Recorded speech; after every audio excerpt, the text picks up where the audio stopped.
Hyderabad Jubilee hills rich kids trap కేసులో కీలకమైన పరిణామం జరిగింది. ఈ కేసు దర్యాప్తు కోసం సిట్ ఏర్పాటైంది.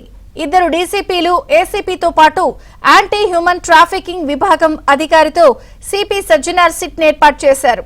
రిచ్ కిడ్స్ వ్యవహారంలో 5 కేసులు నమోదు కాగా ఇప్పటి వరకు అర్జున్ తో సహా 6 అరెస్ట్ అయ్యారు. ప్రధాన నిందితుడు అర్జున్ సోదరుడు రాజీవ్ ను పోలీసులు కస్టడీలోకి తీసుకున్నారు. మరోవైపు బెంగళూరులో మరికొందరు ముఠా సభ్యులు ఉన్నట్లు ఆధారాలు లభ్యం కావడంతో సిట్ బృందం అక్కడికి వెళ్లింది.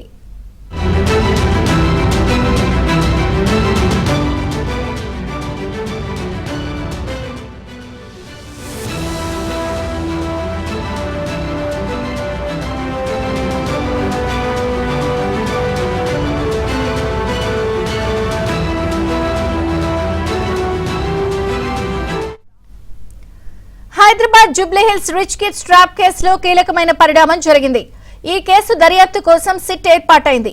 ఇద్దరు డీసీపీలు ఏసీపీతో పాటు యాంటీ హ్యూమన్ ట్రాఫికింగ్ విభాగం అధికారితో సిపి సజ్జనార్ సిట్ ఏర్పాటు చేశారు.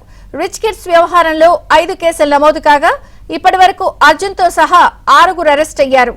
ప్రధాన నిందితుడు అర్జున్ సోదరుడు రాజీవ్ ను పోలీసులు కస్టడీకి తీసుకున్నారు. మరోవైపు బెంగళూరులో మరికొందరు ముఠా సభ్యులు ఉన్నట్లు ఆధారాలు లభ్యం కావడంతో సిట్ బృందం అక్కడికి వెళ్లింది.